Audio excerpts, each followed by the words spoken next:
अगर देश के किसी एक नेता का नाम बचपन से मैंने अपने पिताजी के मुंह से सुना, पता नहीं क्यों लोग मेरे पिताजी को उस छोटे से शहर में चौधरी साहब बुलाते थे। इकोनॉमिक्स के प्रोफेसर थे और किसी एक नेता का नाम उनके मुंह से आदर से सुना तो वो चौधरी चरण सिंह थे। आप में से कई लोगों को उनके साथ काम करने का मौका मिला, मुझे तो कभी नहीं मिला।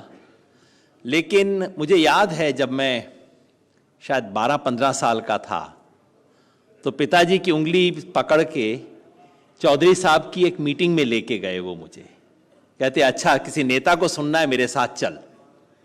तो उनकी उंगली पकड़ के मैं भी गया। चौधरी साहब की मीटिंग थी हमारे शहर में, बहुत विशाल मीटिंग थी। मुझे ये भी याद है कि चौधरी साहब ने, आजकल तो नेता लोग भाषण देना शुरू करते हैं तो जनता को थोड़ा सा कुछ लॉलीपॉप चुसाते हैं, कोई ना कोई अच्छी ऐसी बात करते हैं, जनता बड़ी खुश हो जाए। चौधरी साहब ने उस मीटिंग की शुरुआत में ही अपनी बात ही ऐसे शुरू की, देखो भाई जो पीछे खड़े हैं ना, तुम सोच लो, यहां कोई तुम्हें शक्ल तो दिखनी नहीं कोई बीरबानी की, या तो तुम चले जाओ या तुम बैठ जाओ, मेरी बात सुन लो। वो जो आत्मविश्वास था उस जमाने के नेताओं का, वो जो जमीन से जुड़ाव था, जो समझ थी, और उसके बाद चौधरी साहब ने 1 घंटा बिल्कुल जैसे इकोनॉमिक्स का प्रोफेसर भाषण दिया करता है उस तरह का भाषण दिया था। पिताजी घर से वापस लाए और कहा कि अब किताब पढ़ इनकी। तो अर्थशास्त्र की समझ, देश की समझ,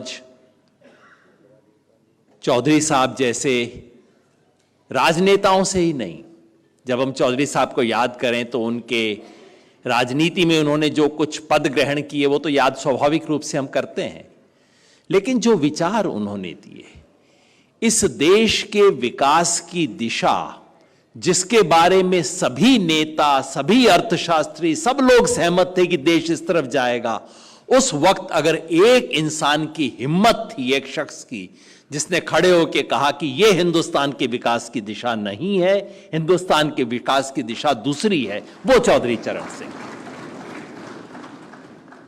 इसलिए आप सबको धन्यवाद कि आपने मौका दिया उन्हें याद करने का। एक शिकायत भी है। शिकायत यह है कि हम हिंदुस्तानियों की पता नहीं कुछ ऐसा मिजाज है कि हम अपने हर बड़े नेता को छोटा कर देते हैं। संयोग से जवाहरलाल नेहरू को कश्मीरी पंडितों का नेता नहीं कहा जाता, बचा हुआ है अभी भी देश थोड़ा सा, और महात्मा गांधी को गुजराती बनियों का नेता नहीं कहा जाता, लेकिन बाकी तमाम नेताओं का कद हमने छोटा कर दिया है। चाहे वो बाबा साहेब अंबेडकर हों, चाहे वो सरदार पटेल हों, और चाहे चौधरी चरण सिंह। इसलिए याद दिलाना पड़ता है कि जब चौधरी साहब बिल्कुल अपना कैरियर शुरू कर रहे थे, उनको एक कॉलेज में प्रिंसिपल बनने का ऑफर मिला। जाट कॉलेज था। चौधरी साहब ने कहा प्रिंसिपल तो बन जाऊंगा, कॉलेज का नाम बदलो, नाम जाट कॉलेज हटाओगे तब मैं प्रिंसिपल बनूंगा। उन्होंने नहीं बदला और चौधरी साहब ने वो नौकरी स्वीकार नहीं की।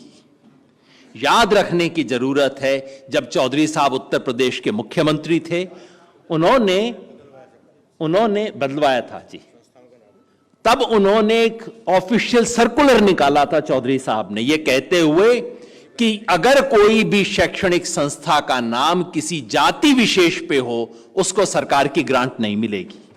बदलवाए थे उन्होंने नाम। इसलिए मैं इसलिए कह रहा हूं कि आज उस महान शख्सियत को हमने छोटा कर दिया है, हम सब ने, जो इस कमरे में बैठे हैं सब ने। उस शख्स ने प्रधानमंत्री को चिट्ठी लिखी थी यह कहते हुए कि गजेटेड ऑफिसर वही बने जो अपनी जाति के बाहर शादी करेगा। ये विचार थे उसके। आज लोग खड़े होकर बोलते हैं बड़े किसानों के नेता, और कुलक, पता नहीं कहां कहां से शब्द आ जाते हैं इनके मन में। चौधरी साहब ने इस देश के छोटे किसान के लिए जो किया, छोटा मंझोला किसान, जिसका नाम भी आजकल इस सरकार को बोलना आ गया, पहले तो आता नहीं था। ये छोटा मझोला किसान जो था, चौधरी साहब का सारा जीवन उस छोटे मझोले किसान के लिए आया था, उसकी सेवा में आया था। मुझसे बहुत ज्यादा जानकार लोग यहां बैठे हैं।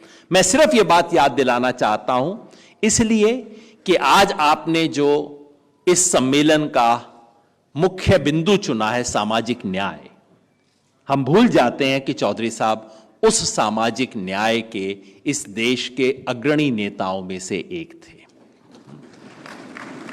सामाजिक न्याय की बात करते वक्त हम डॉक्टर अंबेडकर की बात करते हैं, हम राम मनोहर लोहिया की बात करते हैं, पता नहीं क्यों चौधरी साहब का नाम भूल जाते हैं ऐसी बात करते वक्त, जबकि उन्होंने किया। यह जिस मंडल कमीशन की बात की जाती है, 1979 में इस मंडल कमीशन को अपॉइंट किया गया था और उस वक्त 78 में मंडल कमीशन को अपॉइंट किया गया था और उसे अपॉइंट कर, और इतिहास दर्ज करता है कि उस जमाने के प्रधानमंत्री नहीं चाहते थे कि मंडल कमीशन बने। जिन लोगों ने सुनिश्चित किया कि मंडल कमीशन बने उनमें से चौधरी चरण सिंह थे।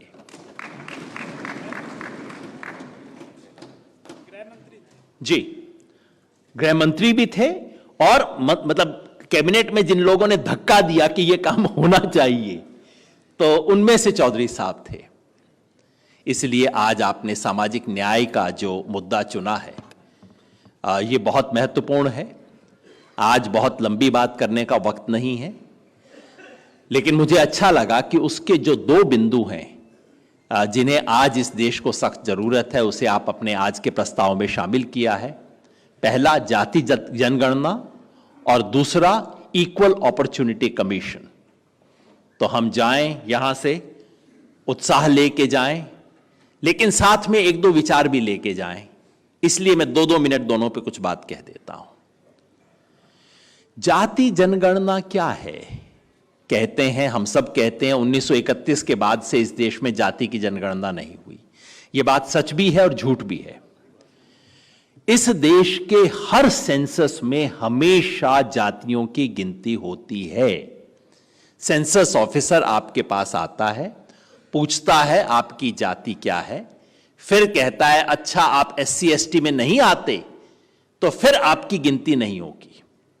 अगर आप SC ST में आते हैं तो केवल SC ST की गिनती नहीं होती, SC में हर जाति की अलग से गिनती होती है। यानी कि इस देश में जातियों की गणना की व्यवस्था आज भी कायम है, आज भी वो तंत्र है। आपको उसमें केवल एक कैटेगरी और जोड़ने की जरूरत है, OBC। और अफसोस है, विचित्र चीज है, यहां मंच पर बैठे सभी जाति जानते हैं, दुनिया का कोई देश ऐसा नहीं होगा जो किसी एक कैटेगरी को आरक्षण देता है लेकिन उसकी गिनती नहीं करता। कहीं नहीं होता दुनिया में ऐसा। या तो आप आरक्षण मत दो, आरक्षण देते हो लेकिन आप उसकी गिनती नहीं करना चाहते हो। जो OBC समाज के नेता हैं वो कहते हैं कि देखिए जिस दिन आरक्षण होगा OBC का पिछड़ापन सामने आ जाएगा। कुछ लोग ऐसा कहते हैं पता लग जाएगा कि OBC की गिनती कितनी ज्यादा है जब भी जाति की जनगणना हो जाएगी। तो मैं कहता हूं नहीं, इससे भी एक बड़ी बात है। जिस दिन इस देश में जाति की जनगणना होगी उस दिन इस देश में चंद जातियों का जो वर्चस्व है उसका आंकड़ा पूरे देश के सामने आ जाएगा। क्योंकि जाति जनगणना का मतलब केवल गिनती नहीं होता। वो आपके घर में मास्टर जी आते हैं, गिनती नहीं करते सिर्फ, उसके बाद वो पूछते हैं पढ़ाई कितनी की, घर में संपत्ति क्या है।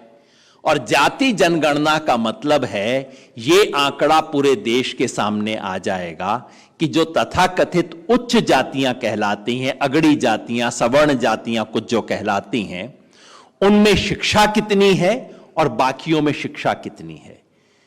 मनोज भाई यहां बैठे हैं सोशियोलॉजिस्ट, आपको हैरानी नहीं होगी, मुझे भी हैरानी नहीं होगी, हमने धंधा कई साल तक किया है, आंकड़े हमें पता है।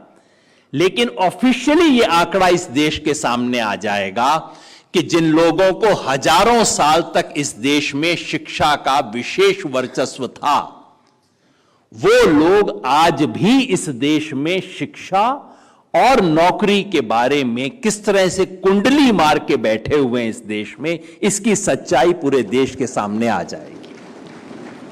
और इसलिए जाति की जनगणना नहीं होने दी जाती। आप सोच सकते हैं सन 2010 में संसद ने प्रस्ताव पारित किया उसके बाद भी जाति जनगणना नहीं होने दी गई। कभी संभव नहीं है। संसद में प्रस्ताव एक मत से पारित हुआ, बीजेपी को भी समर्थन करना पड़ा, उसके बाद भी जाति जनगणना होने नहीं दी गई। जाति जनगणना करने वाले रजिस्ट्रार इसकी सिफारिश कर चुके हैं, संसदीय समिति इसकी सिफारिश कर चुकी है, national commission of backward classes इसकी सिफारिश कर चुका है, 6 राज्य सरकारें इसकी सिफारिश कर चुकी हैं, लेकिन होगा नहीं, क्योंकि इस देश की सत्ता से ऊपर एक और बड़ी सत्ता है। एक तो सत्ता वो है जो संसद में बैठते हैं, नॉर्थ ब्लॉक में बैठते हैं, साउथ ब्लॉक में बैठते हैं, और एक सत्ता वो है जो 5000 साल से इस देश में कायम है। और वो सत्ता जो अदृश्य सत्ता है, वो सत्ता ये सुनिश्चित करती है कि इसकी सच्चाई इस देश के सामने नहीं आ पाएगी। और इसलिए आज आपने अपने प्रस्ताव में जो इसका समर्थन करने का फैसला किया है, मैं इसके लिए आपको धन्यवाद देता हूं और उम्मीद करता हूं कि अब भी, पता नहीं है 2021 का सेंसस कब होगा, 2021 में तो हुआ नहीं, 22 में होगा, 23 में होगा, होगा भी नहीं, हम जानते नहीं, लेकिन जब भी हो इस सवाल को गंभीरता से उठाना चाहिए। इसके बारे में काफी टेक्निकल मेरी सुझाव है जो मैं जयंत जी को अलग से दे दूंगा, क्योंकि इसको करवाने के कई तरीके हैं। और एक तरीका सिंपली ओबीसी एन्यूमरेशन मांग लीजिए और कुछ मत मांगिए, इतने से काम बन जाएगा। तो खैर वो एक अलग तरीके हैं। आखिरी बात इसी से जुड़ी हुई जो जयंत जी कह रहे थे कि इस देश में प्राइवेट सेक्टर में तमाम वर्गों में कुछ चंद जातियों का, कुछ चंद वर्गों का जो वर्चस्व है, और गांव देहात से आने वालों को किस किस तरह की परेशानियां, किस किस तरह के डिस्क्रिमिनेशन का सामना करना पड़ता है, इसकी सच्चाई सामने आए। आपने कहा था कोई तो ऐसी संस्था होनी चाहिए जो इसका हिसाब किताब करे कि भाई तुम क्या कर रहे हो।